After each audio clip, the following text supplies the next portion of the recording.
আজকে আমি আপনাদের সামনে একটি ভিডিও শেয়ার করব, সেটি হলো অ্যাকশন এডের প্রোগ্রাম এলআরপি 51 এবং এই 51 আমাদের চনপাড়া কমিউনিটি ক্লিনিকে অবস্থিত এবং এরা 8 বছর যাবত আমাদের এলাকাতে আছে এবং কি কি কাজ করেছে আমাদের এলাকার উন্নয়নের জন্য, তো সেগুলোই আজকে এই প্রোগ্রামে আপনাদেরকে তুলে ধরবো। হ্যালো ভিউয়ার্স, আসসালামু আলাইকুম। আজকে আমি অ্যাকশন এডের প্রোগ্রামে যাওয়ার জন্য সকাল সকালে ঘুম থেকে উঠে গেলাম এবং ঘুম থেকে উঠে সুন্দর করে রেডি হয়ে গেলাম, যেহেতু এলাকায় আমাদের এই প্রোগ্রামটা। আর এই প্রোগ্রামে যাওয়ার জন্য খুবই এক্সাইটেড ছিলাম, যেহেতু হেড অফিস থেকে লোকজন আসবে। তো আমি চলে গেলাম, আর এই রাস্তাটা সবারই খুব পরিচিত, আমারও খুব পরিচিত, যেহেতু আমাদের আর এই স্কুলটা ছিল আমার শৈশবের, আমার শিক্ষা জীবনের একটি প্রতিষ্ঠান। এই প্রতিষ্ঠান থেকেই আমার মূলত শিক্ষা জীবন শুরু। আর এই স্কুলে যখন ঢুকি তখন তখন আমাদের আসলে অতীতের কথাগুলো মনে পড়ে যায়। ম্যাডাম স্যার এবং আমার বন্ধু ফ্রেন্ড সার্কেল যারা ছিল সবার কথাই আসলে অন্যরকম একটা অনুভূতি চলে আসে। আর স্কুলটা এখন দেখতে অনেক সুন্দর হয়েছে এবং অনেকগুলো ভবন হয়েছে। তো আমরা যখন ছিলাম তখন এরকম ছিল না। তো আমাদের প্রোগ্রাম আমরা চলে আসলাম, আর আসার পরে কিছুক্ষণ পরে আমাদের অতিথিরা চলে আসছে ঢাকা থেকে। আর ঢাকা থেকে যে আপারা ভাইয়ারা চলে আসছে আমাদের এই প্রোগ্রামে অ্যাটেন্ড করার জন্য। আমরা এটাকে বলি লোকাল প্রাইস প্রোগ্রাম 51-এ আমরা একটা লম্বা সময় আপনাদের সাথে পার করেছি। আমাদের একটা লম্বা জার্নি ছিল, তাই না? আমরা 2019 সাল থেকে কর্মসূচি শুরু করা, আইটি প্রশিক্ষণ, তারপরে এসআরএইচআর কর্নার, স্বাস্থ্য সেবা, নিরাপদ মাতৃত্ব, এরকম অনেক অনেক বিষয় নিয়ে আসলে কাজ করেছি। এখন হেডলাইন বলতে শুরু করে শেষ করতে পারবো না। তো মোটামুটি এতদিন যাবত আমরা কি ধরনের কাজ করেছি বা এই কাজগুলো করতে গিয়ে আমরা কি ধরনের চ্যালেঞ্জের সম্মুখীন হয়েছিলাম, কিভাবে উত্তরাতে পেরেছি, আর যদি উত্তরাতে না পারি সামনে যে আরো কিছুদিন সময় আমাদের হাতে আছে, সেই সময়টা আমরা কিভাবে আরো সুন্দর করে আমাদের কর্মসূচি করতে পারবো, মূলত এটার জন্য হচ্ছে আজকের এই কর্মশালা। এদিকে নুসরাত আপার বক্তব্য শেষ হওয়ার পরে আমাদের সকলের পরিচিতিটা চলে আসছে। আসলে আমরা সকলে এখানে পরিচিতি দিচ্ছিলাম, আর নুসরাত আপাকে সবাই চিনে, যেহেতু আমাদের কমিউনিটি ক্লিনিকের ভালো একজন ডাক্তার। মূলত আপাই এখানকার যেই এলআরপি 51টা আপাই পরিচালনা করছে আপার ক্লিনিকের পাশাপাশি। তো আসলে আমাদের এই এলাকার যেই নারী শিশু এবং সকল বিষয়ে আপারা এই ব্যাপারে আর কি অ্যাকশন নিয়ে কাজ করে থাকে এবং এখান থেকে আমাদের অনেক শিশুরা এবং নারীরা অনেক সহযোগিতা পেয়েছে, যেমন ট্রেনিং পেয়েছে, উদ্যোক্তা ট্রেনিং পেয়েছে, স্কিল ডেভেলপমেন্টের ট্রেনিং পেয়েছে এবং অনেক শিশুকে তারা স্পন্সর করেছে, এককালীন একটি উপবৃত্তির ভাতার ব্যবস্থা করে দিয়েছে।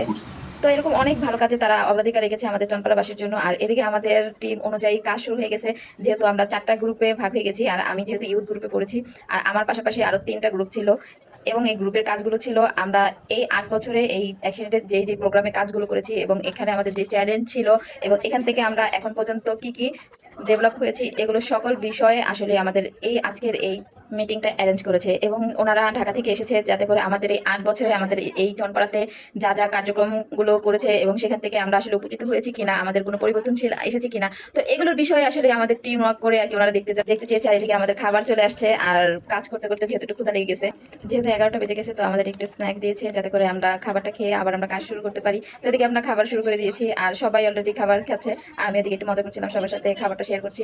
আর খাবার শেয়ার করতে করতে এদিকে চাও চলে আসছে এবং চাটা খুবই মজা ছিল।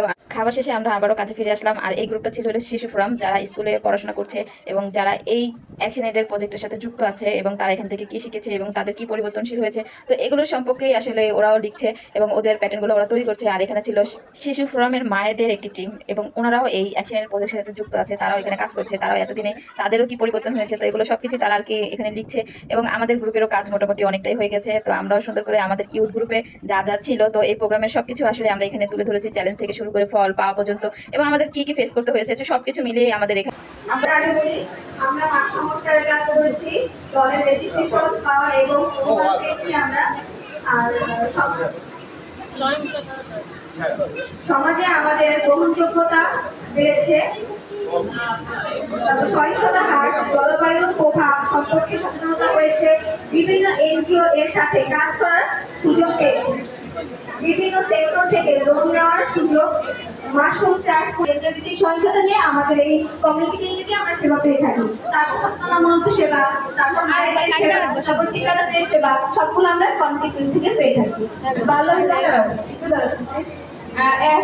এইটার সম্পর্কে আমরা একটু বলতে চাই। এখানে আমরা যে সরকারের লিখতে বলছেন, তো আমরা এখানে সরকারি লিখছি, আমরা এখানে ওই মানে মাতৃকালীন যে সেবাটা আছে ওইটা আমরা ইউথ গ্রুপে যারা আছে, তারপর নারী দলে যারা আছে আর এমনি এলাকায় যারা আছে সবাই আমরা ক্লিনিক থেকে সেই সেবাটা গ্রহণ করে থাকি। ইভেন ব্যাটার বুকটা এগুলো কিন্তু আমরা স্কুলে গিয়ে সেশন দিই, তারপর বাচ্চাদেরকে বুঝাই, তো ওরা অনেক কিছু এখন বুঝতে পারে। এদিকে সকলের প্রেজেন্টেশন শেষে আমি নিজেও একটু বলার সুযোগ পেয়েছি অ্যাকশন এডের জন্য।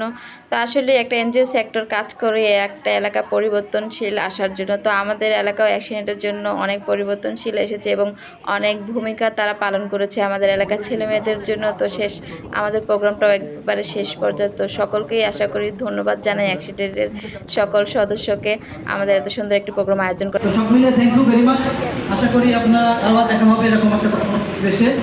সেই পর্যন্ত আপনারা ভালোভাবে কাজ করেন, ভালো থাকেন সবাই। ঠিক আছে, থ্যাংক ইউ।